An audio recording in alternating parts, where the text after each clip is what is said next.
I've been asked to speak a little bit about disruption in the luxury space, in the retail space, and I think it's only right that if we're going to tackle a topic like disruption, we tackle it from a slightly disruptive area. So instead of talking about retail, what I'd like to do initially is talk about the fall of the Berlin Wall. And I was on a flight from Copenhagen last year, which is 25 years since the Berlin Wall came down, and there was a fantastic article by a journalist called Jeff Cooper in the Financial Times, and he was talking about this notion of the Berlin Wall coming down as being the most extraordinary moment of his generation, which incidentally is my generation, and that absolutely ages me right there and then. But he was talking about how, for his generation, the biggest issue facing him and his friends and his family and his colleagues and everybody was the notion of the Cold War, and it seemed to be so intractable and impossible to resolve. And yet, in 1989, politicians from other side of the fence came together and they sorted it. And he was talking about what an amazing time it was and how they felt that politicians would really make a difference and the world would be a better place. And he was contrasting that with today, where there is general voter apathy, there's a lot less political engagement, lower voter turnout. And he was talking about this void has opened up, this political void. And into the void have jumped technologists. So he was talking about how Eric Schmidt from Google was reaching out to North Korea and trying to normalize relationships there, and how Mark Zuckerberg was looking at trying to mend poverty by getting the poor online, about how Bill Gates was using his money to resolve and fight famine and disease, and how mobile phone technology is educating Africa, and how social media is empowering whole movements like the Green Movement in Iran or even IS for good and for bad, and how the really big issues that face us and our children and our children's generation, for example, finding a cure for climate change, curing cancer, reaching for the stars. These are all things that would have been done by governments but are now being done by technologists, and the cure for climate change is far more likely to come from Silicon Valley than from the Houses of Parliament or from America. And he was basically referring to how technology can reach across. It's got this incredible power of punching through barriers of geography, of time, of race, of colour, of gender, and bringing the world together in a way that their fathers and their grandfathers would never have believed possible. Now, bringing it back into a retail side, I'm not going to make the claim that retail's gone through such a sort of high-level, high-moral transformation, but clearly digital has had a very, very important impact on retail, even though some of our luxury clients are reluctant to admit it or perhaps don't believe that the impact's been quite as strong and severe as some of our other clients. But the notion of 10 years ago a brand having a dialogue with a customer, all very one way and very linear, has now changed into the notion of brands having to have conversations and ongoing communication with customers. Is a very, very powerful one and a very, very disruptive influence on my clients, which are typically luxury and premium retail brands. And somebody that can speak far more eloquently than I, someone like Steve Jobs, he used to talk about the idea of an infinite loop. And for him, the infinite loop was a connection between a brand and a consumer that was so powerful that consumer would automatically buy the next product that brand brought out. They wouldn't start looking around, checking out the competition, maybe migrating onto another brand. They would go for that next product. And I think Apple's probably one of those brands that's demonstrated that more powerfully than any other than I can think of. But in his later years, he also started to refine this idea. And he started to talk about the notion of an infinite loop being a connection between a brand and a consumer, pushing content out, the consumer grabbing it, repurposing it and pushing it back to the brand, and the brand pushing it out, and almost this feedback loop going back and forth as symbolizing the relationship between brands and consumers. And I think, again, bring it back to luxury, this image here, this project for Burberry's fashion show about 18 months ago really drove home to me that Burberry was one of the very, very first. I'm very rude about Burberry in many, many ways, but actually this was one project which really drove through that infinite loop concept, because Burberry here, they filmed the entire fashion show using not big gantries, not big cameras, not flashy production, but just iPhone 5s. And what you see here is that Burberry are filming this fashion show using exactly the same technology as everybody else here. Everybody's got their iPhone 5s. They're all taking pictures, taking images, tweeting, uploading, posting to their networks, and Burberry is here admitting that the front row has been taken over by the vloggers, and actually they are just another member of the audience pushing content out to their networks along with everybody else. They don't own that fashion show anymore. It is far, far more democratic, and technology has made that. So we as Holition, we are something like 7 years old now. I don't think we're a startup anymore. We're going through that troubled adolescent phase. And we all came from luxury. So I'm an ex-luxury marketing director. My colleagues there are now 20 of us, of which 11 are women. Women get technology far better than men, I find. And we specialize in coming up with emerging, innovative, and very, very creative, I hope, aesthetically creative solutions. But the conversations that we have with retailers are typically marred around three kind of cautionary areas. So I hope you don't mind, but I'm going to start up by being negative about how a lot of our clients and a lot of brands out there are using technology. So the first kind of caution area is that technology has got to be genuinely useful in a retail space, otherwise it becomes a gimmick. And not only useful, but it's got to be obviously useful to a client. So again, thinking about Steve Jobs, one of the legacies that he's given us is that he reduced with the iPhone the distance between people and technology, so that on your iPhone you're happy to experiment and play around, but it's a very, very private space. None of the apps on your smartphone come with an instruction manual. You find out by trial and error and making mistakes, and that's how we learn how to use technology. Asking somebody to do exactly the same thing in store is a very, very big ask, because people do not want to feel like an idiot in front of their co-shoppers. So you take a brand like Marks & Spencer's, which has invested large amounts of money into big pads and screens in store where you can shop the web. No one ever uses it. And if no one ever uses it because they don't know what the benefit of using it is and they don't know how to navigate through to generate that benefit, then what is the point of that piece of technology? So that's kind of warning note number one. Warning note number two is that the technology has got to work and it has got to look beautiful. If you walk into a real shop and pick up a real pair of trousers, go into a real fitting room and try them on, really, you want to look cool, sexy, good looking, and if you don't, you will leave those trousers behind and you will walk out of that store. So that is where the bar is set, and technology has got to deliver at least that level. And there are far too many clever tech ideas which don't make people look beautiful, which don't do justice to the situation, and in my view that damages brands and it erodes equity. It doesn't add benefit at all. And then the third one, which is more of a personal one, is that we've got a war on screens, or we are waging with our clients a war on screens. Screens are useful. I'm not saying that there is no requirement for screens in store, but the reality is that everybody in this room is looking this way at this piece of paper here, and if you walk into a store, you want to be looking up.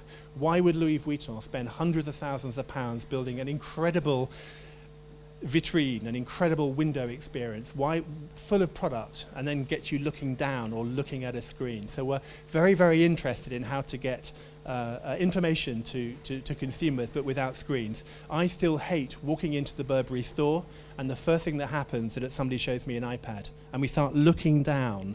You know, we could be having that same conversation sitting on a park bench. It's like standing in front of the Niagara Falls, looking at a postcard of the Niagara Falls. It's just behind you. So we need to try and find technology that allows people to look up and enjoy the space and not get very, very micro. So what have we done? I'm going to show you a few things that we've done. This is a big data visualization that we did for List a little while ago, and I'm sure you know List. Do people know List? No? Think of them like Google, or think of them like Net-a-Porter or ASOS, but they don't hold product, they don't transact. That all happens on their partner brand websites. But they use predictive intelligence so that they get to know you as individuals, and when you type in shoes, they'll pull shoes, brands and sizes that are very, very relevant for you. And because they don't hold stock, their website is constantly interrogating all of their partner brands, and their partner brands around the outside. And they had a 5-year birthday party. They're selling apparently $60 to $80 million worth of stuff every year, so they're starting to generate scale. And in the Hoxton Cube, they wanted to have an installation that showed some of their scale. So we spoke to their developers and we realized that there were so many interactions between consumers, the List website and their branded sites, that they were handling 30,000 interrogations, 30,000 pieces of clothing and accessories every second. So what we did is that we grabbed that, and it's probably easier to show you in a film. So there is sound to this, but if we can keep it down a little bit. Got it. So here's the Hoxton Cube. Here's where the party was. And this is real time. So basically this projection is grabbing the data as it comes into list, pushing it through the projection, and then updating the list website. So here are the brands. You'll see a brand releasing a packet of data. There it is at the top. Each one of these items is one item of clothing. So it's about 250,000 items being shown real time at any 1 second. And what was really nice about this was that List suddenly realized that what they had was a trend tool. So they could see these were the colors that people were interrogating Farfetch around. These were the products that were selling on List through the Burberry site. And suddenly they realized that what they had was a big data analytic tool. So a really sort of interesting project for them where technology was able to refocus their thinking around what their right business model was going to be. So that's one way potentially of sharing data and giving people information, but without having to put it onto a mobile screen. This is a project we did for Uniqlo. So this is quite old now. This is about 3-4 years old, but it's a magic mirror. We've seen lots of magic mirrors around. With this one, you can wear any item of Uniqlo clothing. The mirror recognizes what you're wearing, and then it allows you to change it into the colors of those items. And if you walk up wearing a polo shirt, it recognizes it's a polo shirt, and all the colors change to the colors of that polo shirt. And again, quite beautiful, quite interesting. Didn't look clunky. It was genuinely useful. You could tweet, you could add, you could post. So quite an interesting piece of technology. And from that, we then were asked to do something in makeup. So we did a big project for L'Oreal, which launched 18 months ago. And we've now got 4 or 5 of these coming out. And we're just launching a virtual nail application in New York next week for a brand. But again, we're quite interested in making it beautiful. There are a lot of these types of applications out there, but the makeup doesn't look real. You don't look particularly good. You know, again, it's got to look absolutely beautiful. Otherwise, what is the point? And from this, we were then asked by the McQueen estate to work with London College of Fashion and to do work around the Savage Beauty exhibition. There was a specific cosmetic side to it, which was called War Paint, and you could use this technology and you could try on some of Alexander McQueen's looks. And here is Alexa Chung trying on a look. That's quite scary, isn't it? And we were also asked to do a huge projection. So we're quite interested in technology which is analog, but kind of given a modern facelift. So there's a great Victorian technology where if you take a block and you carve out of it the outline of a face, so it's concave, not convex. If you light it properly, no matter where you walk around the room, the face always looks at you. It's really spooky. So this is a 2-meter high face, carved in, showing brushstroke by brushstroke the Alexander McQueen looks going on, and wherever you walk in the room, that model is looking at you. So again, quite an interesting way of driving engagement, and hopefully with a beauty and an aesthetic. I'm not going to show you that. We've done it. We do one fashion show every year. This was a holographic fashion show we did for Dunhill in Shanghai. This is about 3 years old now, but each of these holograms, there were 2 of them, were 28 meters long and 10 meters high. And the film, if you want to look at it on YouTube, generated 2 million hits in the first 10 days. So again, it's a really, really beautiful way of communicating fashion. And at the end of the show, because these models stayed on the stage, people just walked up these stairs and walked around the models so that they could engage and interact, and technology wasn't a barrier between the people and the fashion. It was an enabler to encourage people up on stage. And just finally, we also try and do one wearable piece every year. This was a piece of work we did 3 years ago. So this is a range of clothing, and it changes color according to the quality of the air that you're walking through. So here's clean air, here's progressively dirtier air. And by the time you get to here, which I guess is walking down Regent Street, your clothes are glowing quite powerfully purple. And this was for a luxury brand. I can't say who the brand is, but it's one of the big French luxury players. And each of these pieces has got a button or a cuff or a belt, buckle, something which connects through to your mobile phone. And every 3 hours, it's taking a reading of the pollution and sending it back or the air quality and sending it back to that brand. Because I think our view on wearables is that they are fundamentally selfish. And that's not a bad thing, by the way. It's not a bad thing at all. But typically, it's about how many steps you've taken, how many calories you've used or consumed, and how many miles you've walked. But there's another opportunity with wearables to use a whole group of wearables joining together and talking about our society, talking about humanity, talking about the world in which we live, a more sustainable idea. So there are 40 of these items walking around the streets of Paris, and now this brand has mapped out exactly what air quality is like throughout Paris, not by forcing people down routes, but because people wear these clothes for aesthetic reasons, picking the children up from school, going to work, meeting a friend, going out and having dinner with some pals. Day by day, week by week, month by month, every street in Paris has now been walked down. And so they've got a great map of air quality. And last year, there was a smog alert in June, and it was so bad that a French minister stood up and was asked how bad was it? People were not allowed to drive into work on consecutive days. And the minister said, look, I don't really know. There are 1,800 boxes that measure air quality, and half of them don't work, so we're not totally sure. And this brand was able to put its hand up and say, we know more. You know, we're just a brand for handbags and fashion and kitten heels, but we know more about what's going on in your city than you do, which goes right back to the beginning about technology giving power and information and something to say to people other than politicians. Just finally, last year we did this collaboration with a group called The Unseen. So it's one of my best friends had a stroke recently, and we were very interested with Lauren, who's head of The Unseen, on trying to see if we could find clothing, intelligent, sensitive clothing that could talk about well-being and talk about state of mind and emotion. So what you see here is a cape that you wear. It's a fashion item. It was launched at London Fashion Week last year. But this cape scans your brain.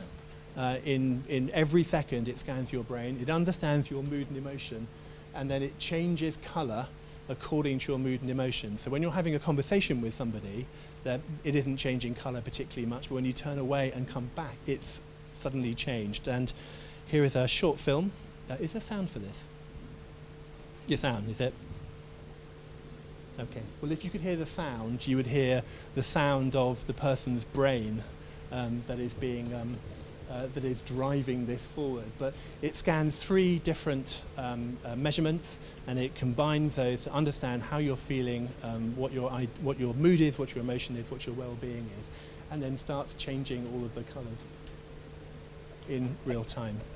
And this is now being taken up potentially by a health trust, because again, they're quite interested in seeing whether this kind of technology can be repurposed. And this year, we've been commissioned by the United Nations to do a piece of fashion for the climate change conference in Paris in December, which will suck in big data, show that on the clothing so that people can have an idea about what the truth and the facts and the reality is about climate change without being told it by politicians. Thank you very much indeed.